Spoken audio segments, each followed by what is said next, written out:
Historia militar socialista. Violencia y teoría militar en Marx y Engels. Capítulo 1, parte 4. Det viskas i väster och öster. Hör du det inte, kamrat? Det är borgarnas skrämda röster. Hör du dem inte, kamrat? De ser med skräck hur den växer var dag. De utsugnas organiserade här. De röstar sitt välde med ordning och lag som riktas mot dig, proletär. Arbetarbröder, vi måste skapa ett kommunistiskt parti. En kampsaven ledning som inte förråder med hängivna klasskämpari. Vår samlade vilja, vår medvetna förtrupp som leder till seger, vår väldiga kamp. Vår stolthet, vår ryggrad, vårt hjärta, vår hjärna är arbetarklassens eget parti. Vår stolthet, vår ryggrad, vårt hjärta, vår hjärna är arbetarklassens eget parti. Så tveka ej längre. Kom med oss i kampen mot utsugarväldet, kamrat. Tillsammans vi smider vårt verktyg och vapen. Vi skapar partiet, kamrat. Och segervisst väljer vi klasskampens väg som nödvändigheten oss lär. Och röstar oss för vår historiska uppgift. Revolution, proletär! Arbetarbröder, vi måste skapa ett kommunistiskt parti. En kampsaven ledning som inte förråder med hängivna klasskämpari. Vår samlade vilja, vår medvetna förtrupp som leder till seger, vår väldiga kamp. Vår stolthet, vår ryggrad, vårt hjärta, vår hjärna är arbetarklassens eget parti. Vår stolthet, vår ryggrad, vårt hjärta, vår hjärna är arbetarklassens eget parti. Bien, venimos comentando en las tres partes del capítulo 1 que ya se hicieron, que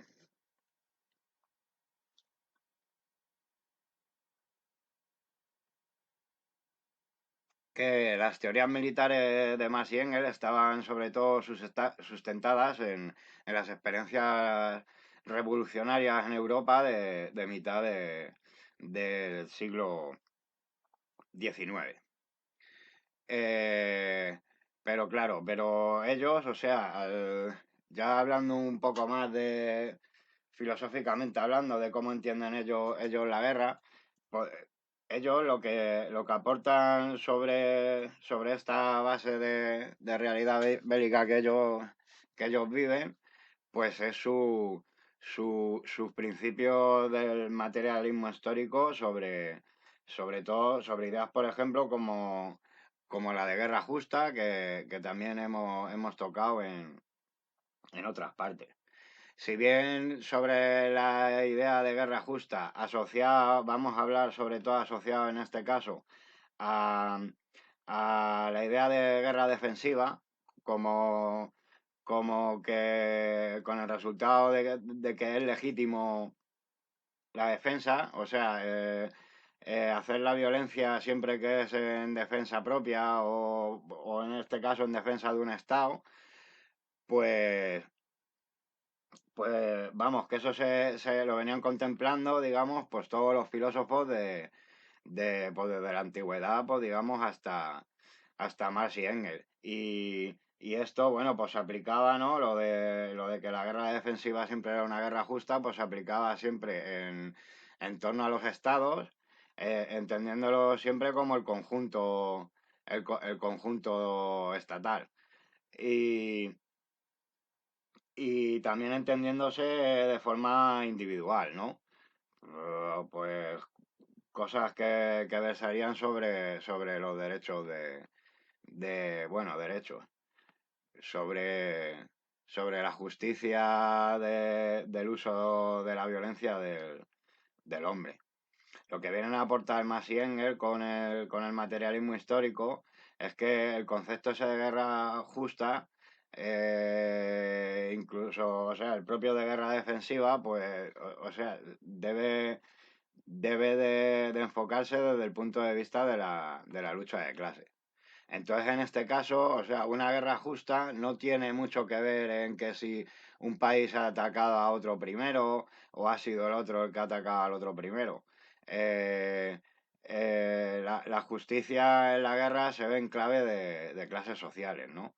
Si esa guerra contribuye a la revolución socialista o por el contrario esa guerra, pues no contribuye a la revolución socialista. Bien, para hacer un repaso en la época en que Marx y Engels empiezan a desarrollar y bueno, primero a analizar, ¿no? Las consecuencias de todas estas conflagraciones violentas, revolucionarias, de sobre todo centradas en el año 1848, pues vamos a ver un poco pues, o sea, vamos a situar un poco, ¿no? Dónde se dan estas revoluciones y más o menos por en qué época. Y vamos, ya desde el 1846, pues en Chequia ya nos encontramos con la revolución de Cracovia. En febrero, pues saltan muchos focos revolucionarios por toda Europa. Uno de ellos es el de París, eh, otro en Florencia, otro en Roma. Luego en marzo tenemos las revueltas o insurrecciones en Milán, en Berlín, en Viena, en Budapest, en Venecia. En abril tenemos otra en Cracovia. En junio tenemos en Praga. En marzo del 48 en Baviera. También en el 48 en Bélgica hubo insurrecciones. En Bulgaria se tardaría un poquillo más, serían en 1850. Dentro de las revoluciones alemanas de 1848-1849, se puede destacar en el 49 la de Dresde. También hubo levantamientos en el Reino de las Dos Sicilias entre 1848 y 1849. Bueno, pues es importante remarcar esto, ¿no? Para situarnos un poco en el contexto político europeo de la época, ¿no? Y cómo se está desarrollando pues esta lucha ya por, por derrotar los últimos aspavientos que podían lanzar ya los regímenes absolutistas. Bueno, tras el periodo revolucionario, pues Engels más o menos se tira unos 20 años, desde el 1850 al 1870, pues de sus trabajos, vamos, de su trabajo en la fábrica y de sus estudios sobre todo en los campos militares y en las ciencias naturales. Ya bueno, siempre le preocupó bastante la relación que había entre digamos, yo qué sé, la capacidad productiva de un Estado y también su nivel, digamos, de avance tecnológico respectivamente a su potencia en la guerra. Y bueno, esa preocupación pues la da en varios escritos, ¿no? Por ejemplo, se puede leer que dice, unas nuevas fuerzas productivas serán también la condición previa de cualquier nuevo perfectamiento en la conducción de la guerra. Bueno, estas cosas más o menos, yo qué sé, son bastante claras, ¿no? Mm, el mundo de la guerra pues ha ido cambiando según se han ido introduciendo nuevas innovaciones, ¿no? En su práctica. O sea, es decir, cuando llegó el hierro a manos de los hititas, Bueno, pues los imperios que estaban forjados a base de ejércitos armados con armas de bronce, pues sucumbieron rápidamente ante, ante ello. Y bueno, y así podíamos hablar de otros nuevos desarrollos o nuevas tecnologías introducidas en la guerra, pues bueno, que llegaron a forjar incluso imperios y, y vamos, que eran una de las bases de la dominación de unos estados sobre otros. No sé, puede ser los carros tirados a caballo, pueda ser más tarde el acero, o pueda ser las armas de fuego, la artillería, y luego los carros blindados, luego los misiles, la aviación, bueno, etcétera, etcétera. Bueno, pues todos esos cambios y normalmente las potencias en cada momento que han sido los que la han desarrollado, pues eso se ha reflejado siempre en cómo se ha ido repartiendo el mundo geopolíticamente hablando. La relación del modo de producción con la acción militar es una ley fundamental para entender la guerra.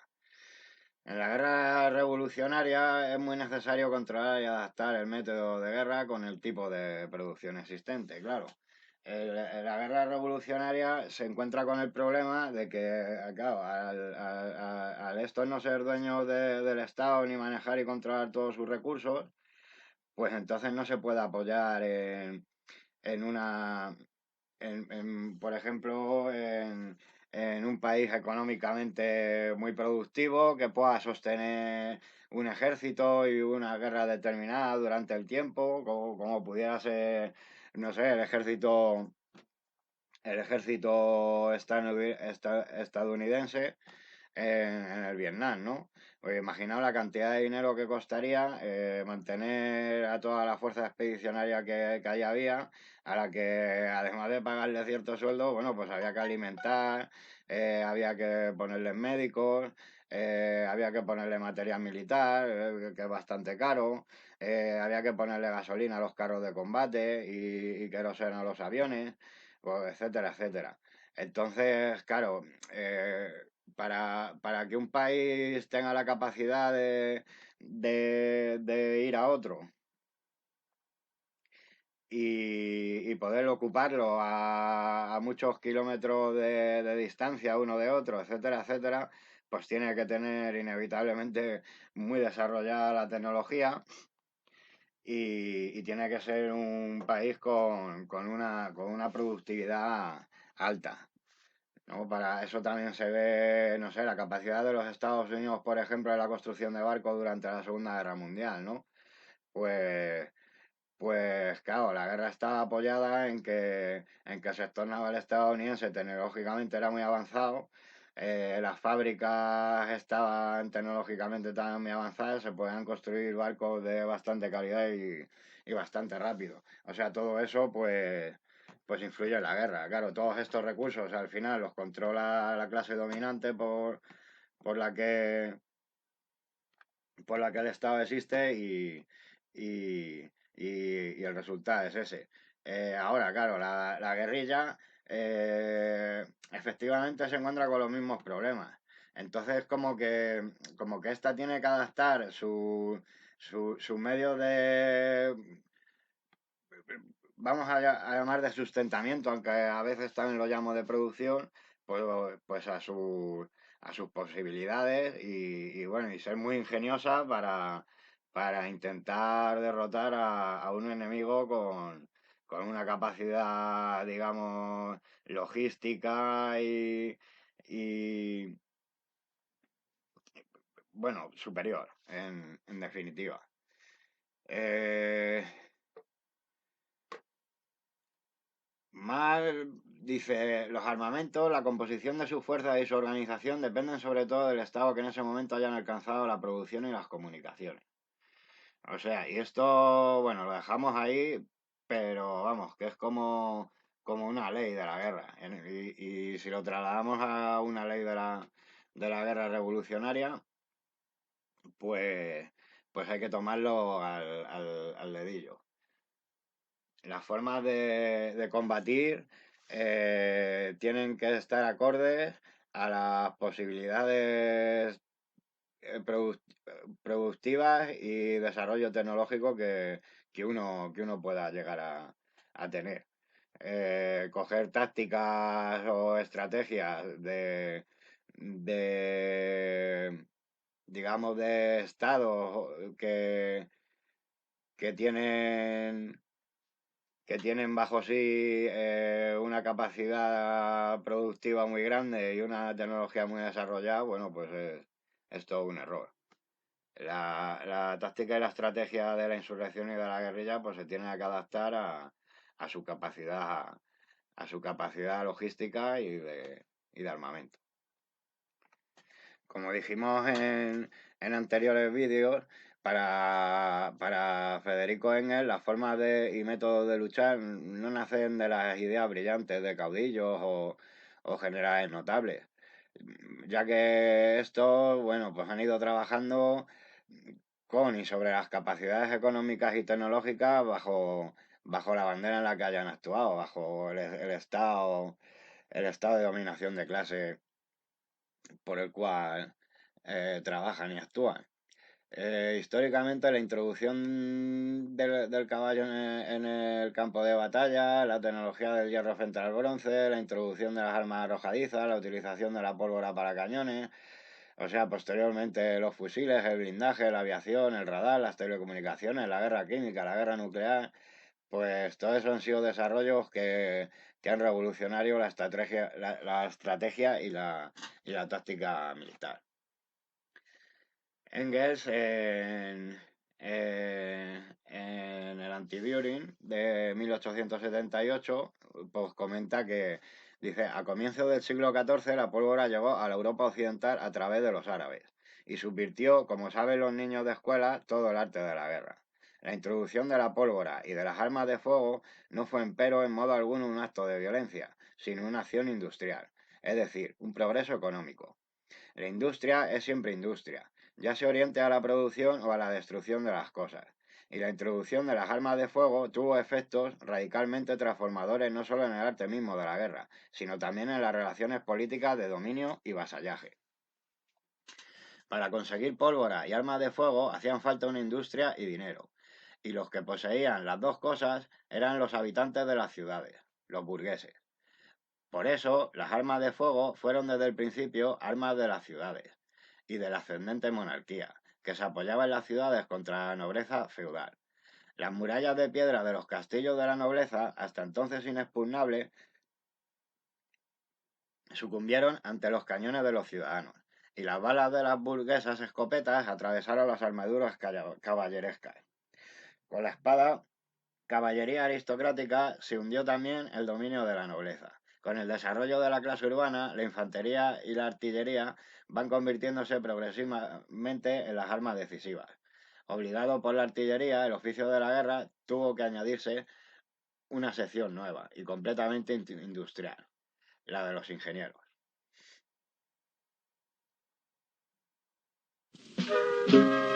Det viskas i väster och öster. Hör du det inte, kamrat? Det är borgarnas skrämda röster. Hör du dem inte, kamrat? De ser med skräck hur den växer var dag. De utsugnas organiserade här. De röstar sitt välde med ordning och lag som riktas mot dig, proletär. Arbetarbröder, vi måste skapa ett kommunistiskt parti. En kampslagen ledning som inte förråder med hängivna klasskämpari. Vår samlade vilja, vår medvetna förtrupp som leder till seger, vår väldiga kamp. Vår stolthet, vår ryggrad, vårt hjärta, vår hjärna är arbetarklassens eget parti. Vår stolthet, vår ryggrad, vårt hjärta, vår hjärna är arbetarklassens eget parti. Så tveka ej längre. Kom med oss i kampen mot utsugarväldet, kamrat. Tillsammans vi smider vårt verktyg och vapen. Vi skapar partiet, kamrat. Och segervisst väljer vi klasskampens väg, som nödvändigheten oss lär. Och rustar oss för vår historiska uppgift. Revolution, proletär! Arbetarbröder, vi måste skapa ett kommunistiskt parti. En kampstavenledning som inte förråder med hängivna klasskämpari. Vår samlade vilja, vår medvetna förtrupp som leder till seger, vår väldiga kamp. Vår stolthet, vår ryggrad, vårt hjärta, vår hjärna är arbetarklassens eget parti. Vår stolthet, vår ryggrad, vårt hjärta, vår hjärna är arbetarklassens eget parti. Siguiendo con la documentación de Engels, seguimos leyendo literalmente. Dice, la Revolución Francesa consumó también en el terreno militar lo que había empezado la americana, a los ejércitos mercenarios de la coalición. La Revolución Francesa no pudo oponer más que masas poco entrenadas, pero numerosas, la fuerza de toda la nación. Con esas masas había que proteger París, es decir, cubrir un determinado territorio, y esto no podía conseguirse sin una victoria, en una abierta batalla de masas. No bastaba aquí el mero combate defensivo aislado, no, había que inventar también una forma de utilización en masa de aquellos efectivos. Esa forma fue la columna. El orden en columna permitía incluso a tropas poco entrenadas moverse de un modo bastante ordenado, incluso con una velocidad de marcha superior a la tradicional, 100 y más pasos por minuto. Permitía reforzar la rígida forma de la vieja formación en línea, combatir en todos los terrenos, hasta en el desfavorable a la formación en línea, agrupar a las tropas de cualquier modo conveniente y, en colaboración con las formaciones sueltas dispersas por el terreno, resistir a las líneas enemigas, fijarlas, cansarlas, hasta que llegara el momento de poder romperlas por el punto decisivo con masas tenidas hasta ese instante en reserva. Este modo de combatir, basado en la combinación de tiradores y columnas y en la división del ejército en divisiones o cuerpos independientes compuestos por todas las armas, fue plenamente perfeccionado en todos sus aspectos por Napoleón, como táctica cuanto estratégicamente. Según lo dicho, lo que ante todo hizo necesario ese modo de combatir fue la transformación del material soldado de la Revolución Francesa.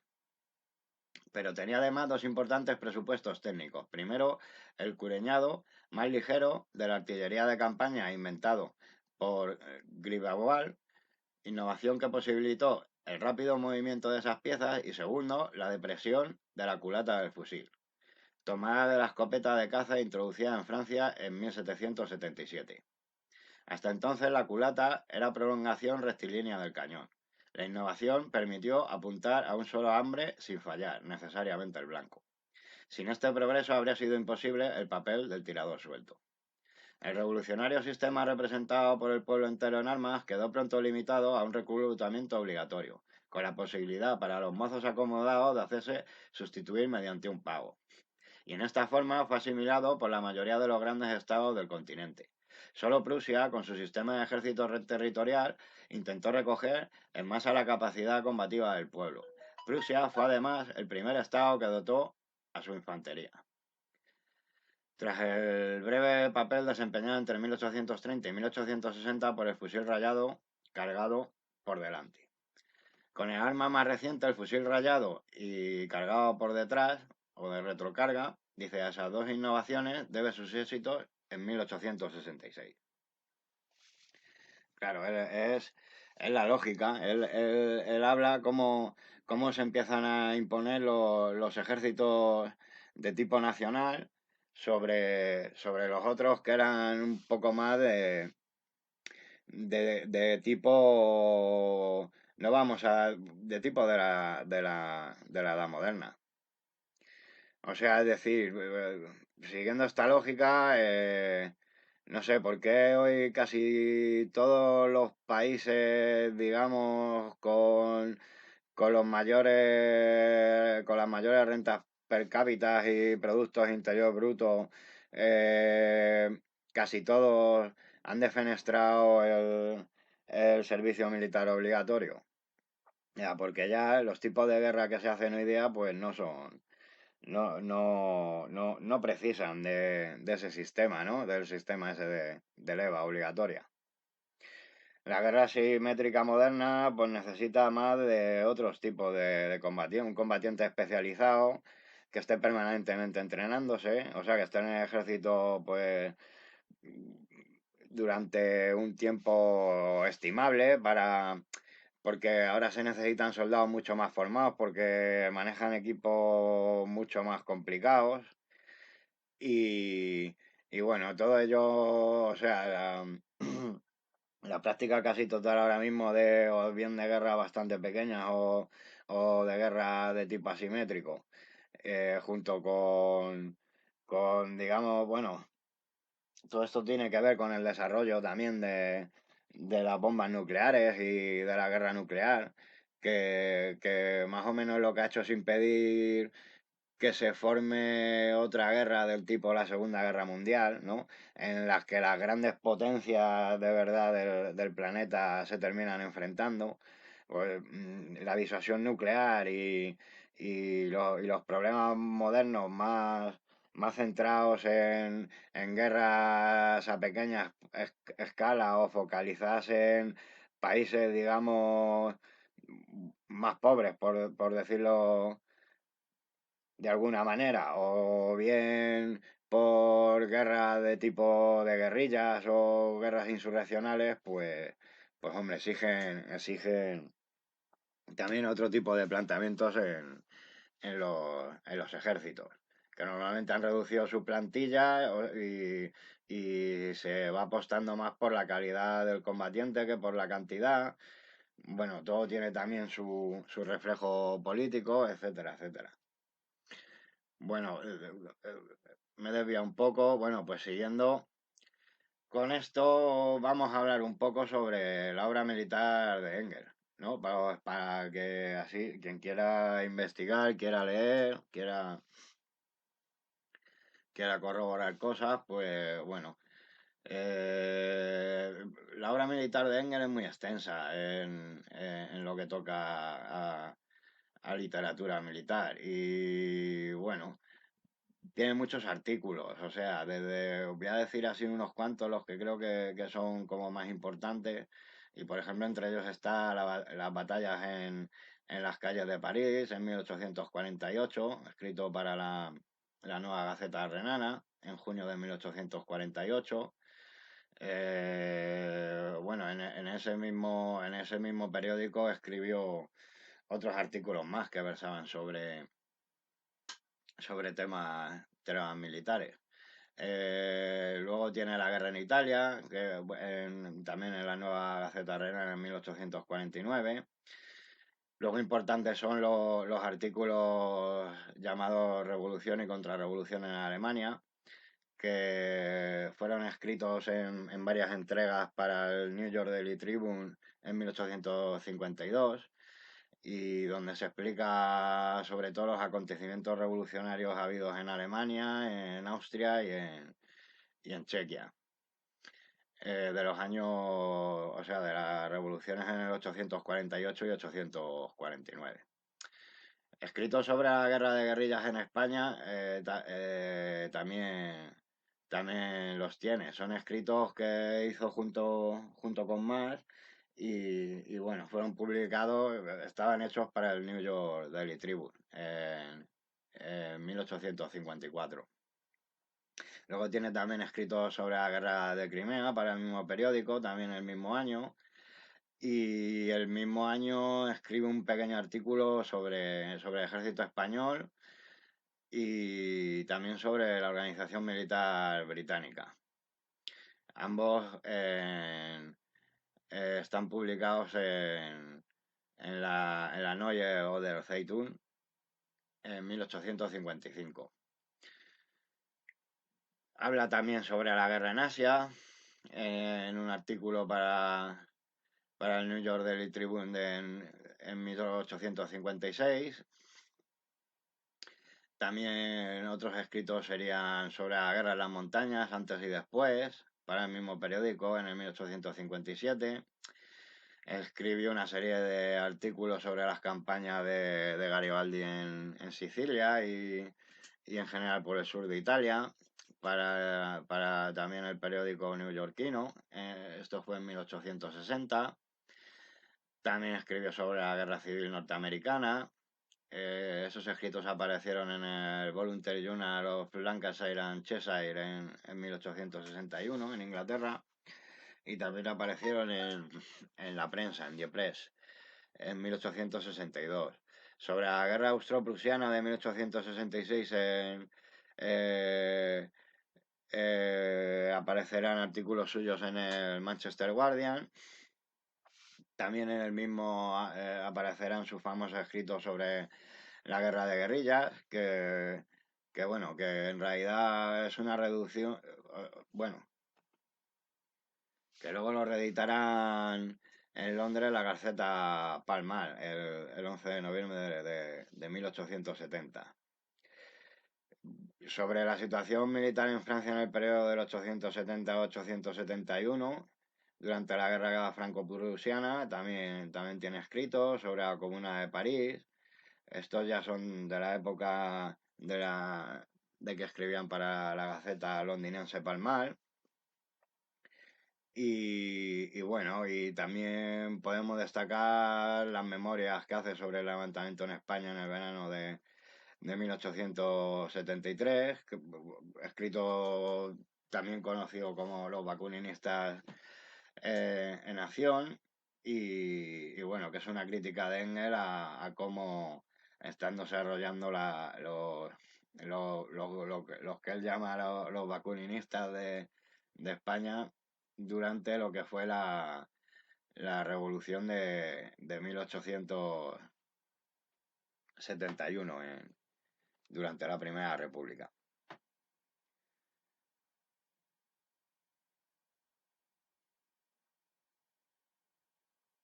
Luego, bueno, también versa sobre la violencia y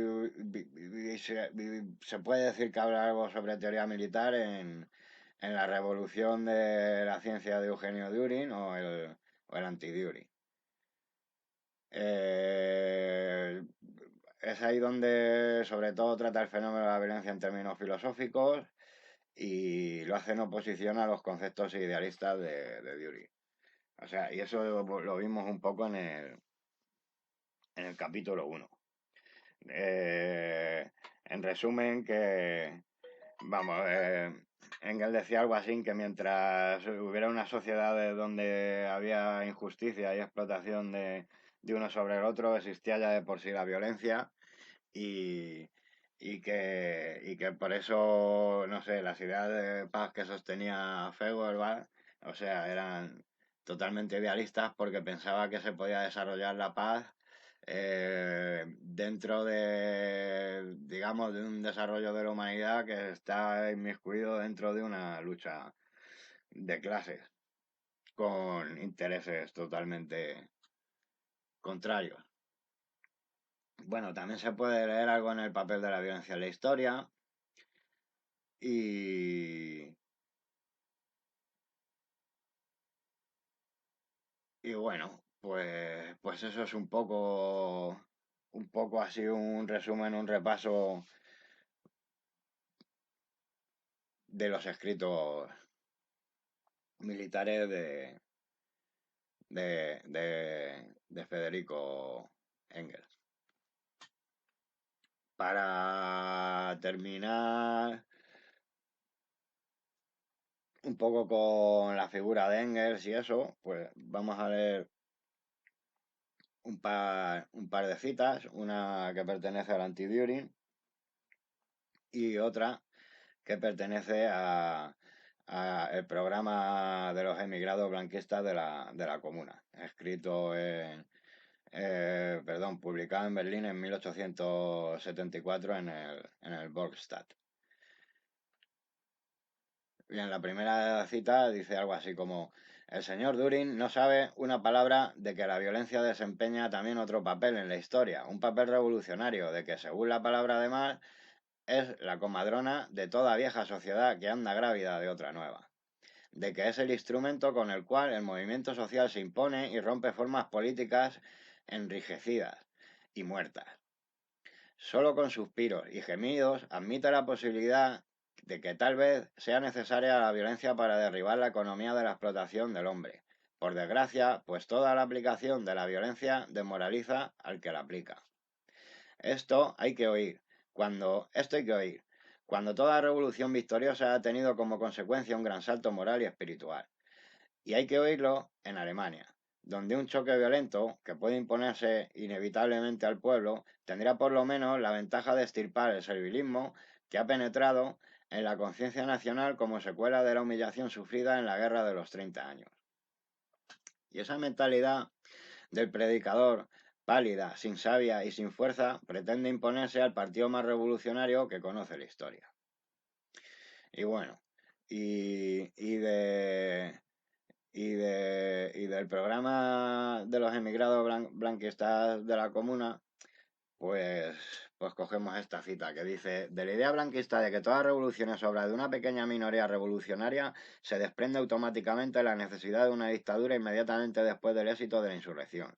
De una dictadura no de toda la clase revolucionaria, del proletariado, como es lógico, sino del contado número de personas que han llevado a cabo el golpe y que a su vez se hallan ya de antemano sometidas a la dictadura de una o varias personas.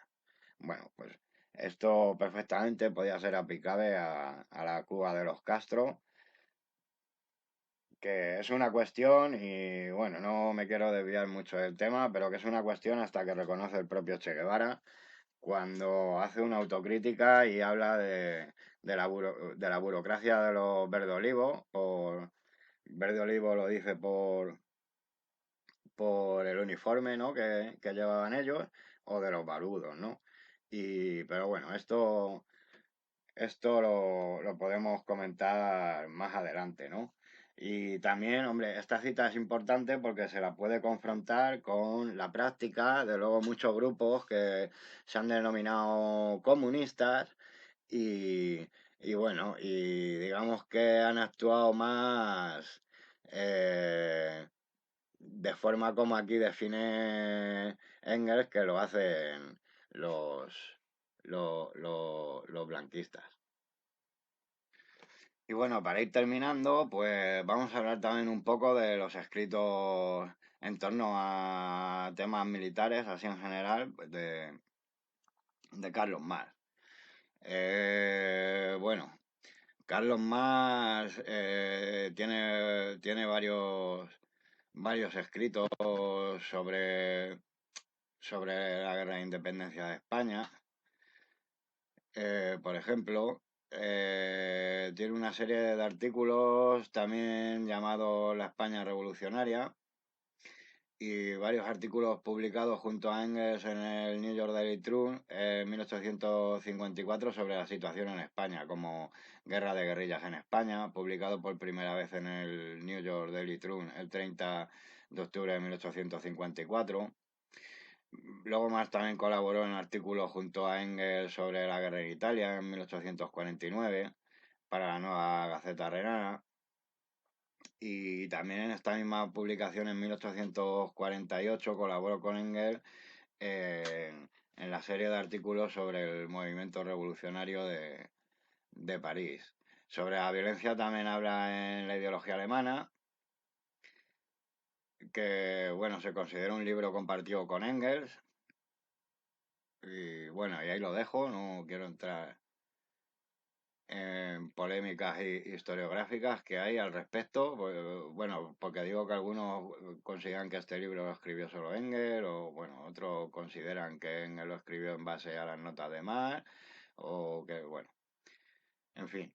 Y luego, bueno, pues también en el 18 Brumario de Luis Bonaparte nos encontramos con explicaciones militares de los acontecimientos ocurridos en Francia de diciembre de 1851 hasta marzo de 1852. Y bueno, y tenemos también la Guerra Civil en Francia de 1871, escrito para la Asociación Internacional de Trabajadores, y pues trata sobre los sucesos revolucionarios de la Comuna de París. Y, Y bueno, el problema de las guerrillas, pues también lo trata en varias cartas. Tiene en la correspondencia privada con Luis Kugelman. Y, y bueno, esto no trata sobre la guerrilla española, trata más sobre la guerra de guerrillas bueno, que iban haciendo los franceses en la guerra, en el marco de la guerra franco-prusiana de 1870. En 1871 irán apareciendo los artículos que hemos mencionado antes de la Comuna de París. Y bueno, para terminar, pues solo decir que, no sé, que vamos a dejar aquí una, una idea fundamental. Y es que con la introducción de la filosofía del materialismo histórico, el entendimiento de la guerra, digamos que sufre una innovación, porque esta es aplicada a la lucha de clases. Entonces, pues hay que ver una idea fundamental. Al final, el marxismo hace distinción entre dos tipos de guerra. Una serían las guerras burguesas progresistas, de lucha contra la feudalidad, las luchas de liberación nacional o incluso las guerras imperialistas. Y el otro tipo de guerra sería la guerra de clases. Y todo ello, o sea, se da en la práctica en 1871. Que digamos que a partir de ahí eh, ya se empieza, digamos, a conceptualizar que la participación del proletariado en las luchas o en las guerras de tipo, como os comentaba antes, guerras progresistas, de antifeudales, de liberación nacional o incluso de confrontación entre estados o imperios, pues que deja de tener sentido cuando la idea que domina es la del materialismo histórico, ¿no? Que, que es la que dice que el mundo se ha desarrollado en base a esa lucha de clases. La lucha de clases como el motor de la historia.